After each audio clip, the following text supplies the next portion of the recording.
a prophétisé qu'il n'y aura pas ni rosée ni pluie. Et tout de suite après, Dieu lui a dit, va dans le torrent de Kérit. On lui a dit d'aller au torrent de Kérit. Il n'est pas allé là-bas parce qu'il voulait. Non, il est allé là-bas parce que Dieu lui a dit d'aller. Amen. Et il arrive au torrent.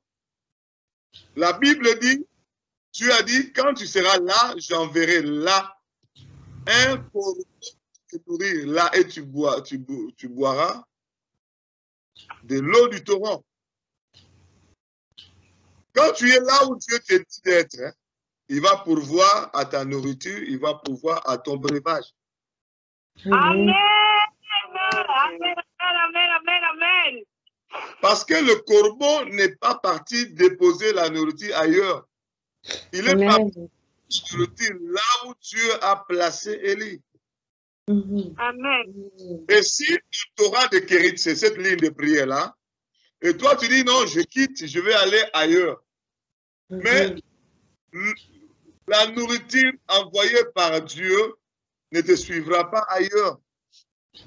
Amen. Dieu va te donner là où il t'a placé. Amen. C'est compliqué. Amen. Et beaucoup de gens, qu'est-ce qu'ils font? Dieu le dit, reste dans le torrent de Kérit, j'enverrai les... Si vous lisez bien, c'est écrit, j'enverrai le corbeau là. Il y a...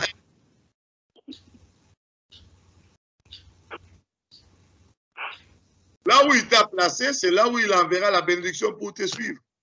Amen.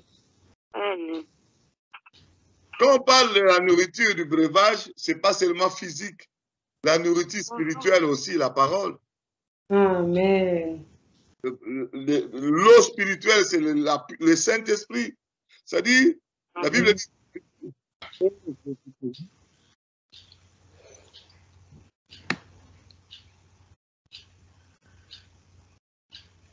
J'ai oublié de fermer. Alléluia. Amen. Donc, même la parole, même la parole de l'Esprit de Dieu, il te le donne là où il t'a placé. Le corbeau venait au torrent. Qui a placé Élie au torrent? C'est Dieu. Amen. Qui a envoyé le corbeau? C'est Dieu. Amen. Et le corbeau ne va pas te suivre là où tu veux aller. Non. Il viendra déposer ta nourriture là où Dieu t'a placé. Amen. Alléluia. Je ne sais pas si je suis en train d'aider quelqu'un. Amen. Oui, amen. Ce sont des petites choses, mais beaucoup de gens ne tiennent pas compte de ça. C'est vrai. Et à un moment, la Bible dit le torrent a séché parce que la pluie ne tombait plus. Même si Dieu te dit, reste ici, il envoie la bénédiction là où il t'a placé, mais ça ne veut pas dire que tout va marcher comme sur les roulettes. À un moment, il y a eu problème là où Dieu a placé Élie. Il y a eu sécheresse, le torrent a séché. Comment Dieu m'a placé ici, mais il y a encore sécheresse? Amen.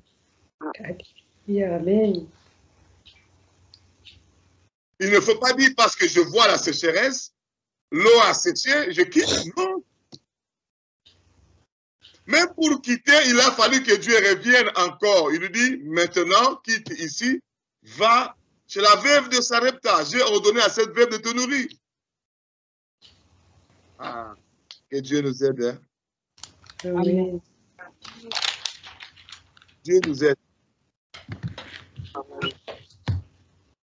Vraiment que Dieu nous aide tous. Amen. Que nous ne soyons pas trompés par l'ennemi, que nous soyons attentifs, que nous puissions rester là où Dieu nous dit de rester. Amen. Amen. Amen. Maintenant, des gens, Dieu lui dit de rester ici, il prend une autre directive. Et qu'est-ce que tu vas remarquer? Le corbeau ou bien la bénédiction ou l'approvisionnement de Dieu ne viendra pas là où tu es parti. Mhm. Je vous dis la vérité au nom de Jésus-Christ. Amen. Et à ce moment-là, qu'est-ce que tu vas remarquer? Le corbeau viendra là où Dieu t'a placé. Il pose Amen. la viande là-bas. Et puisque tu n'es pas là, qui viendra manger ça? Mhm. On prépare la nourriture, on vient déposer là. Et tu n'es pas là. Mhm. Les autres personnes vont manger. Hein? Ou ça va pourrir là. Alléluia. Amen. Amen. Amen. Ce moment-ci, c'est le moment où chacun de nous va s'arrêter, demander à Dieu, est-ce que je ne me suis pas trompé? Est-ce que c'est ça mon torrent de Kérit? C'est là où tu m'as placé? Il faut poser des questions à Dieu. Il faut pas faire des choses par sentiment. Nous devons, chacun de nous va dire, est-ce que je suis toujours... Vous savez, il y a un verset dans Psaume 139, il y a quelqu'un qui dit, sonde-moi, éprouve-moi, et regarde si je suis encore dans une... si je ne suis pas dans une mauvaise voie. Psaume 139, verset combien là? C'est 9, je pense. 9 ou 11. Psaume 139. Sonde-moi, éprouve-moi.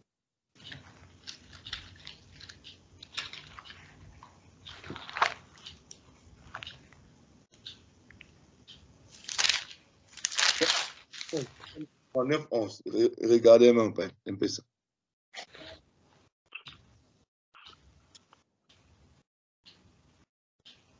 La lectrice, elle est là.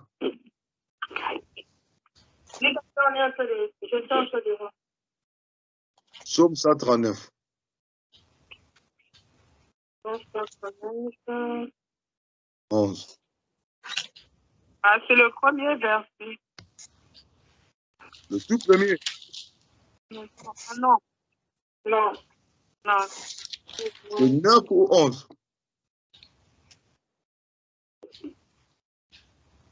Sonde-moi, éprouve-moi, connais mes pensées. Regarde si je suis dans une mauvaise voie. Conduis-moi dans la voie de l'éternité. Verset 23.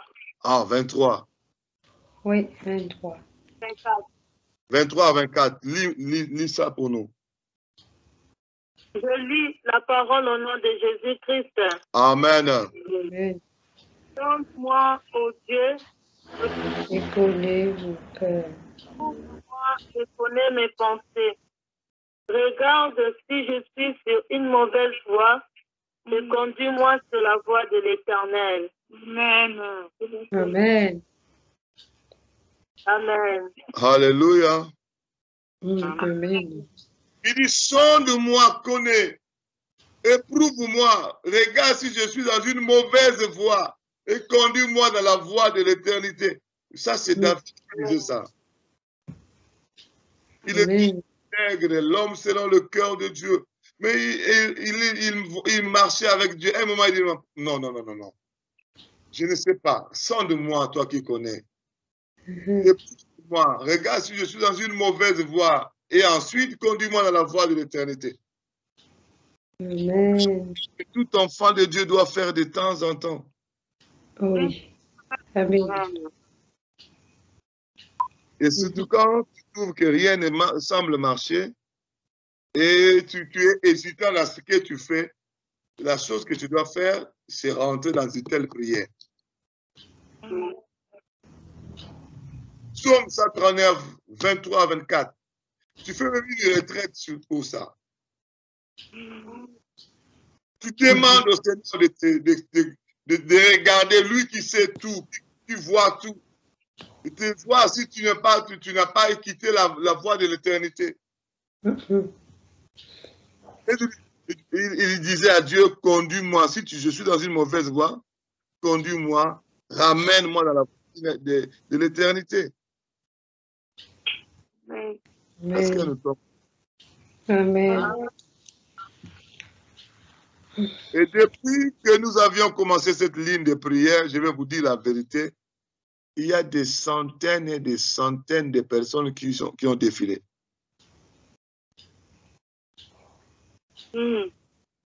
Des centaines et des centaines, plusieurs nationalités, plusieurs races, des blancs, des rouges, des jaunes, plusieurs races, plusieurs nationalités. On avait même des Indiens ici. On avait des Yougoslaves. On avait des Chinois. Des Africains dans tout le pays, tous les pays. Il y a des gens qui viennent avec enthousiasme, ils prient un moment, ils se fatiguent. Et je me suis rendu compte que ce n'est pas facile de vivre dans la sanctification. Il faut être fort dans la parole. Il faut être fort parce que le monde entier est anti-sanctification totale. Donc, ça veut dire que tu auras un problème avec les païens, bien aussi avec les chrétiens qui sont jézabélisés. Vous vous rendez compte? Et ces chrétiens jézabélisés sont dans nos familles, nos anciennes églises, là où nous travaillons. Et quand tu leur dis, nous devons nous répondre, pourquoi tu es comme ça? Ma soeur, pourquoi tu es comme ça? Moi, je suis comme ça parce que la Bible, non, nous tous nous prions. Vous exagérez, vous êtes des extrémistes, vous êtes des talibans. On vous traite tout le long.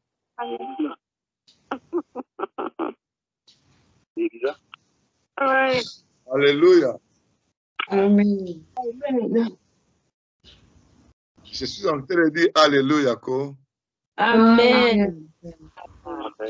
Mais il faut être fort. C'est pourquoi nous nous réunissons pour être fort, recevoir des paroles d'exhortation, des paroles d'enseignement, prier d'une manière à ce que le Seigneur puisse nous donner la force spirituelle. La Bible dit prier et veiller, prier afin que vous ayez la force d'échapper à toutes ces choses qui arriveront. Amen. Amen.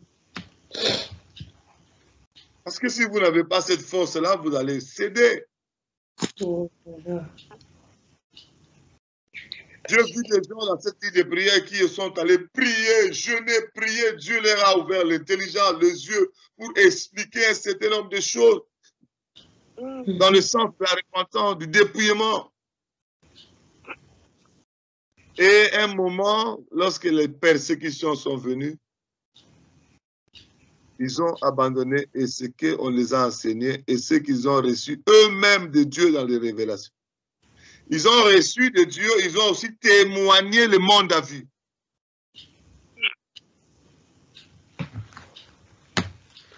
Il y a même des gens qui ont pris la décision de suivre Jésus-Christ par leur témoignage.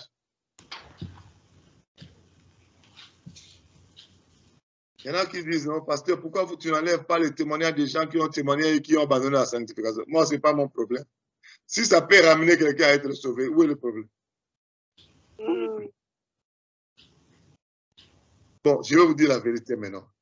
La partie où on nous a parlé de David qui a tué Goliath, est-ce que lorsque David est allé prendre la femme d'autrui, est-ce qu'on a effacé la partie où il a tué Goliath? Non, non, non.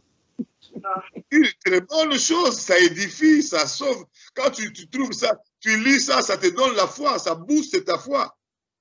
Amen. Du côté là, il est allé prendre la femme d'autrui. Moi, même si ce n'est pas édifiant, mais on n'a pas effacé le côté où il a tué Goliath. Je vous donne un autre exemple. Samson, il prenait le squelette de quelqu'un pour terrasser les adversaires de Dieu. Samson, il prenait le renard 2 par 2, il mettait le feu pour aller dans le camp des Philistins. C'est édifiant, l'onction de Dieu en action. Mais lorsque Samson s'est fait couper les cheveux là, on l'a creusé les yeux. On dit quoi? Parce que Samson a mal terminé, on efface là son témoignage quand il frappait les ennemis de Dieu. Non. Non. Non. Moi, je n'enlève pas ça, ça reste là. Amen. Si ça peut gagner une âme, gloire à Dieu. Si l'âme en question me pose la question, moi j'ai cru en Jésus-Christ parce que celui-là a témoigné. Mais je ne vois plus la seule. Hein. Là, je lui ai expliqué. La vie chrétienne, c'est comme ça, mon frère. Toi aussi, tu as accepté Jésus. Il faut que ça te donne une leçon. Parce que demain aussi, le diable peut t'attaquer. Et puis, tu peux aussi abandonner. Il faut que ça soit une leçon pour toi. Il a abandonné la sanctification. Ah, Seigneur, moi vraiment, j'ai accepté à cause de son témoignage. C'est comme ça la vie chrétienne. Il y a les hauts et les bas. Amen. Ça ne peut pas te décourager, ça va seulement te servir d'exemple pour que tu ne tombes pas dans le piège comme lui. Oui, amen. Et puis la vie continue. Hein. Ça, c'est vrai. Je ne veux pas dire ça, non. Parce que jusqu'aujourd'hui, il y a des gens qui se répandent par ce témoignage-là.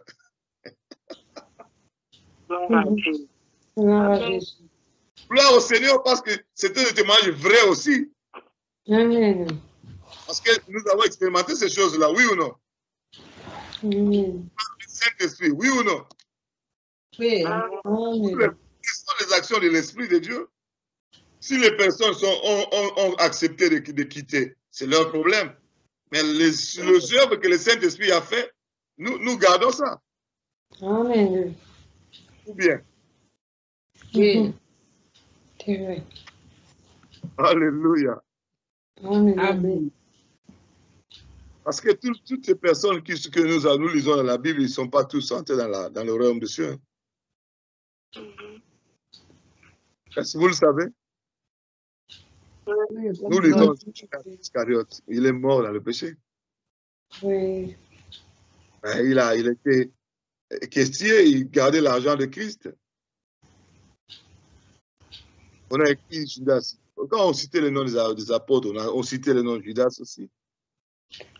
Sa fin, c'était l'enfer.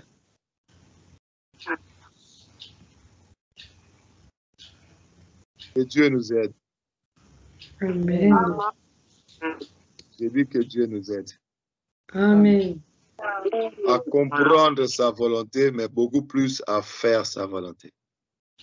Amen. Parce que vous êtes là. Amen. On est là. Que chacun de nous prie, dise à Dieu, Seigneur, aide-moi à comprendre ta volonté. Oui. Aide-moi à faire ta volonté. Prions le Seigneur. Prions le Seigneur. Prions le Seigneur. Accomplis ta volonté, Seigneur.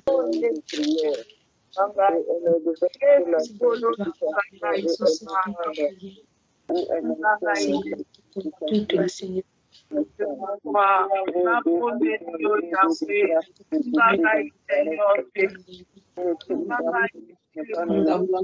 Gloire et louange à toi, Seigneur, tu te connais, Seigneur.